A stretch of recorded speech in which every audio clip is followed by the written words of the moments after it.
never had an opportunity to get a chance to be in a community or a program. How much time have you done? In the system, it'll be 13 years next month. And how long have you used for?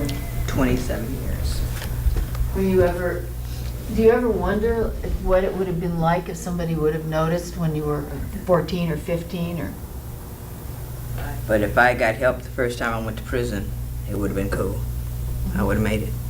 And did you go to prison for your addiction the first time you went to prison? Basically. Basically, yes. And there's always another reason, but Selling basically. and then yeah. support my own habit by selling. That's what I did. But if I had the community or a program that was like this, structured this way as far as your behavior, I wouldn't have been here now.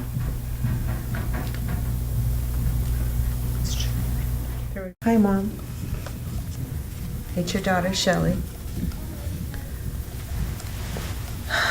There was a time when I watched you being beaten by a man over nothing, over territorial things, whose was what. And there was nothing I could do but sit there and listen to your screams. And I felt so helpless because at the time I wanted to help you, but I was just a little girl and I couldn't.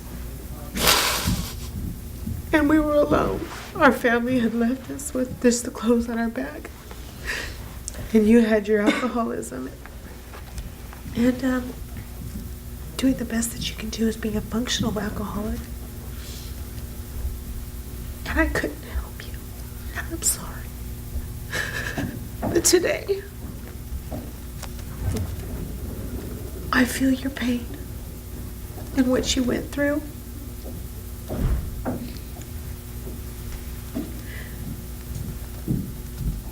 And I'll live with that for the rest of my life. But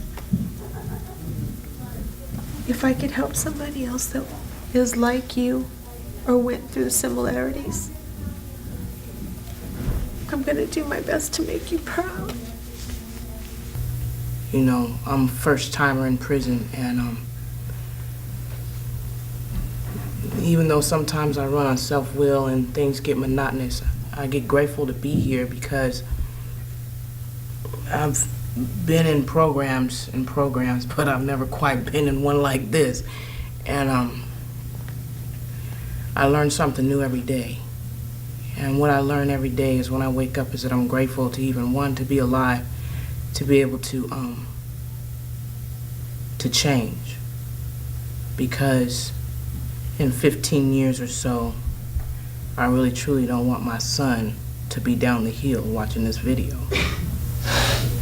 Mom, you were always real angry. And you were always real abusive. And I never understood why. I always thought it was something that I had done wrong.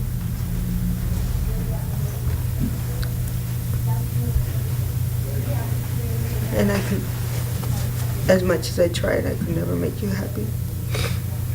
But I know now that it was because of how you were brought up. And if you could have changed it, you would have. And I want to break that. I don't want my kids to have to go through the pain that I went through. And I forgive you for everything that you did because it wasn't your fault. And I know you love me. So it's my birthday. I'm on the yard. A friend of mine comes up, hands me a glass of hooch this big, says, close your eyes and open your mouth. Puts a couple of hits of acid in my mouth. Which at the time was wonderful. You know, I had no intention of cleaning up. And the beauty about prison for me was 4.5 out of that 5 years I used every day. But that birthday, and so, you know, we all got a little drunk, we all did some acid, and we were sitting on the yard, I'll never forget it, and people made me all these gifts from that birthday. It was my 22nd birthday. Was the best birthday I had ever had up until probably about 3 or 4 years ago. In terms of feeling that people loved me. And all of you, especially the old timers, have said this or heard this, that you would die for those people, right? And when you're in it, it feels that way. Those bonds feel that strong. But then when push comes to shove, you end up finding that they're all false. You know, but you don't know that at the time because it's so precious and it's so real. And it feels, this bond is indescribable. So that was the first family I had ever known. Does that make anybody think of anything? County Uh-huh. or here, when I have someone call me collect from here to home, I hear the backgrounds and I get so happy on the phone because I say, oh, they're coming from work, and I'm all excited, you know. But then when I'm home, you don't have that women-to-women bond anymore. Right. And you don't have the people coming up and, oh, it's so-and-so's birthday, do you want to participate? Or, you know, I don't have that when I'm out there. You know, I don't. But when you hear the background on the phone here, it does. You're not that warm feeling anymore, that you don't have it out there. I don't.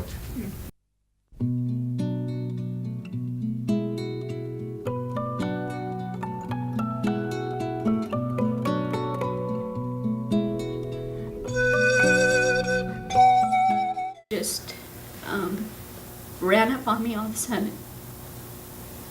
And I don't know where I'm at. I don't know what I'm feeling. I don't know how to fix it. And I just feel really out of control. And I don't know how to do time. I don't have the slightest clue what I'm doing. But I'm feeling very guilty for what I've done to my little sister. I've left her behind. And she wrote me a letter. My sister had just paroled from doing 4 years. All her sisters, my mother passed away.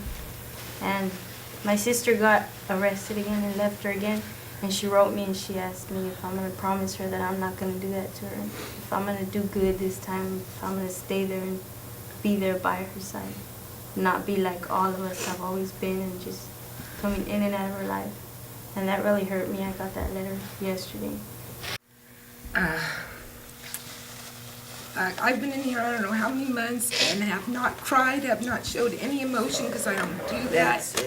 And the last couple days have been so fucking crazy and fucked up for me. I'm sure you're aware I cussed out your whole fucking staff. I got really ugly and said some really fucked up things.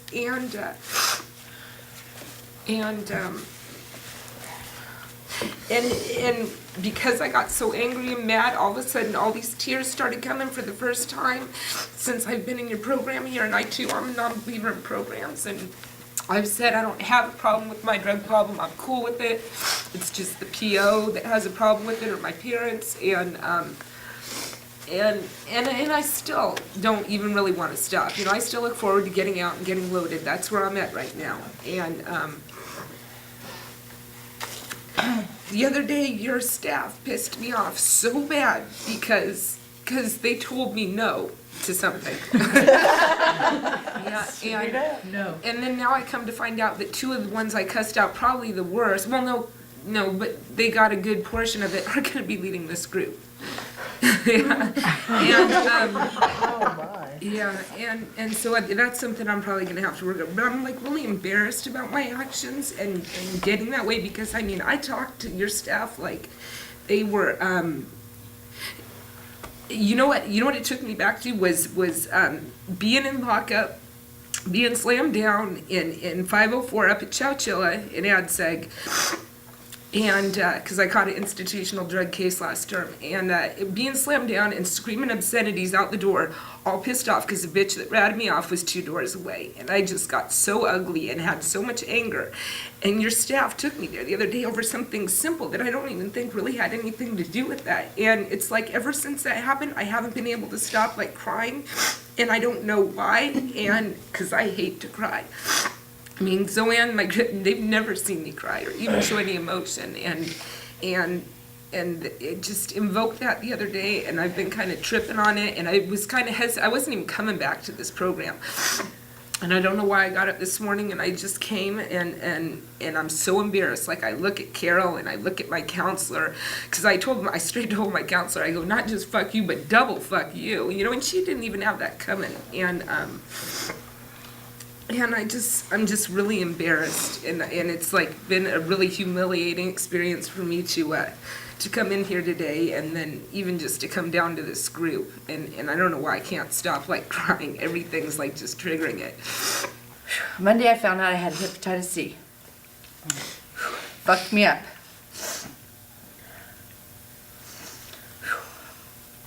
I said I wasn't gonna cry.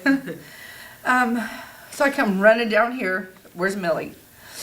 Because if anything happens since I got here, it's, you know, I want to see my girls, my group, because I love this group thing. I love it. And Carol gave me a pamphlet on it, and Deanna, Mildred, Shauna, all the girls was right there for me. And, you know, I got to cry and be mad and pissed off and why. And the thing was bothering me most is, you know, I have a husband, I have a man in my life. For 18 years I didn't. I had women. And he don't deserve none of this. It's just one thing with another with me. My female parts have failed. I can't hold a baby. And I just found this out recently. Oh, fuck. And it's all due to the shit that I did to myself out there. I was just pregnant July and I lost a baby, our baby. And fuck. And I can't have no babies no more. I can't.